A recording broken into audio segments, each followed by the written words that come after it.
whether your hands are on your heels for child's pose or they're out in front of you, what you're going to do is you're going to reach your hands forward and let your hips come up slightly into the air. You're going to look towards your fingers and then try and gather your triceps in. And roll your biceps towards the ceiling. And then as a more active version, you can even tuck your toes if that helps you to create a sense of lengthening from your fingertips all the way through elbows, shoulders, spine to your sacrum. Nice long line with a little bit of a sag in it, like a like a rope bridge. Puppy dog. It's more about your upper body and a little bit less about hip flexors, toes. Although they're in there. They're in there.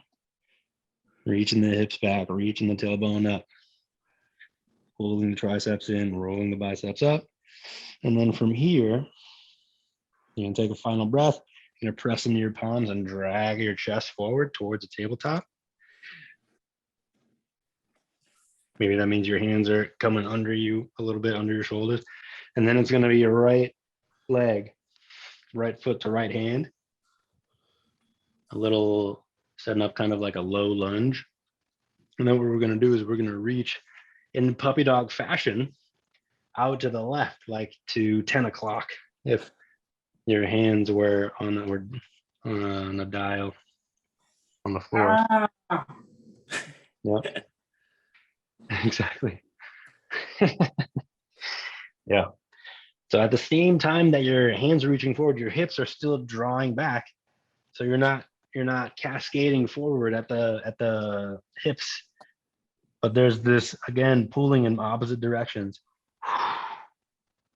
Feels so glorious.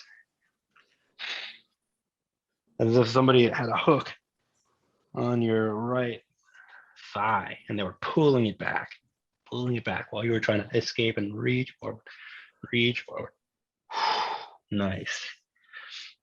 One more big breath there. And then you're going to walk your hands back and in towards that original setup. And then you're going to come up off of the back knee, spin the back heel down, and set up your triangle. So feet are on the floor, hands are on the floor, and you're pressing into your feet to get that right hip to send itself backwards and kind of cut in, which is also means that you're pressing into the floor with the back foot, especially the outside of the back foot, right? And if that's all going well and you kind of want to get a little bit more fancy with like hand on ankle, left hand into the air, you can do that. You can even go hand outside the right foot. You can just keep it a little bit more chill and just work on straightening that front leg. Straightening that front leg, keeping the ground contact with the big toe and the ball mound of the big toe in the front. Last breath in. And then left hand comes down, it goes up. Hands on the floor. Back foot spins and the left knee comes down. And then we're just gonna gently replace the right leg next to the left one and bring the left foot to the left hand and do the exact same thing. First, just from the low lunge, creeping out now towards 2 o'clock, opposite side, you can see how my hips aren't moving. It's just my upper body elongating, telescoping out while my legs are fighting to keep my hips back. Good. Couple breaths. Staying reactive under the floor or into the floor under your feet, knee. Last breath. Exhale. Creep the hands in. Back right knee comes up. Right heel spins down. set into my triangle, which means that right foot is kind of 45-degree angle. And I can make some space horizontally between my legs. So I'm not on one ski, but I'm on two. That makes sense. Maybe make it a little bit easier to kind of send the left hip backwards and spin the right hip forwards. And then whatever you want to do with your arms on top of it, icing on the cake.